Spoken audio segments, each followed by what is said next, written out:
पुण्यामधील जैन बोर्डिंगच्या जागेचा वादग्रस्त व्यवहार अखेर रद्द करण्याचा निर्णय बिल्डरनंच घेतलेला आहे आणि या व्यवहारामुळे मागील काही दिवसांपासून राजकीय आणि सामाजिक वर्तुळात मोठी खळबळ माजलेली होती। जैन बोर्डिंग ट्रस्टच्या जमिनीच्या विक्रीमुळे ट्रस्टच्या ट्रस्टींवर आर्थिक हितसंबंधांच्या आरोपांचा भडका उडालेला होता आणि या प्रकरणामध्ये भाजपचे केंद्रीय राज्यमंत्री मुरलीधर मोहोळ यांच्यावरही आरोप करत त्यांचं नाव घेण्यात आलं। मात्र त्यांनी सर्व आरोप फेटाळून लावलेले होते। दुसरीकडे शिवसेनेचे नेते रवींद्र धंगेकर आणि स्वाभिमानी शेतकरी संघटनेचे नेते राजू शेट्टी यांनी या व्यवहाराविरोधात तीव्र भूमिका घेत चौकशीची मागणी केली। दरम्यान बिल्डर विशाल गोखले यांनी ईमेलद्वारे व्यवहार रद्द करण्याची घोषणा करत 230 कोटी रुपयांची परतफेड मागितली आहे। सध्या कागदोपत्री प्रक्रिया सुरू असून अंतिम निर्णय होईपर्यंत जैन समाजानं आंदोलन कायम ठेवण्याचा इशारा दिलेला आहे। तर एकंदरीतच हा इशारा काय आहे त्यावरती एक नजर टाकूया। 29 तारीख को पूरे देश में इसके लिए अनशन का आंदोलन पूरा समाज करेगा, सब लोग करेंगे।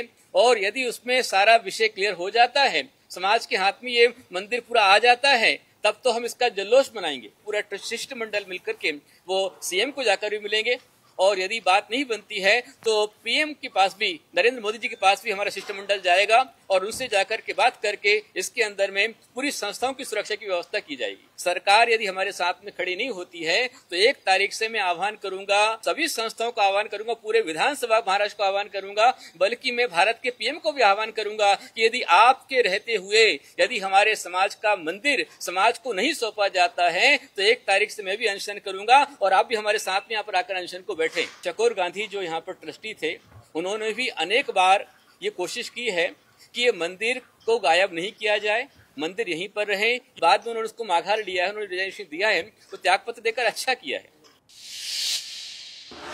जैन मुनींनी दिलेली प्रतिक्रिया तर आपण पाहिली। एका बाजूला 29 तारखेच्या आंदोलनावरती ते ठाम असल्याचं बोलतात, तर दुसरीकडे 1 तारखेपासून उपोषणाची वेळ येण्याची शक्यता त्यांनी बोलून दाखवली।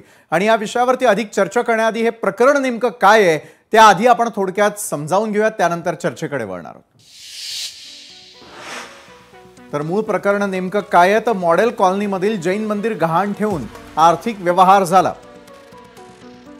व्यवहारामध्ये कर्नाटकातील बिरेश्वर क्रेडिट सोसायटी आणि बुलढाणा बँकेचा संबंध आहे। ॲडव्होकेट योगेश पांडे यांनी नोंदवलेला आहे कायदेशीर आक्षेप या संपूर्ण प्रकरणासंदर्भात। मग धर्मादाय आयुक्तांनी तत्काळ सुनावणी घेत स्थगितीचे आदेश दिले।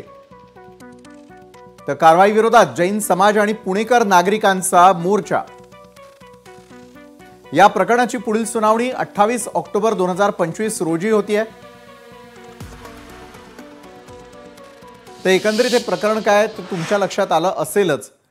तर ज्या व्यवहारावरून हा वादंग उभा राहिलेला आहे तो व्यवहार रद्द झाला, तरी देखील जैन मुनींकडून आंदोलनाचा इशारा कायम आहे। त्यात बिल्डरकडून व्यवहाराच्या रकमेची परतफेड करण्याची मागणी जोर धरते। त्यामुळे हे प्रकरण आता कुठल्या वळणावरती जाऊ शकतं याबाबत अधिक चर्चा करण्यासाठी आज आम्ही आमंत्रित केलेलं आहे शिवसेनेचे नेते स्वतः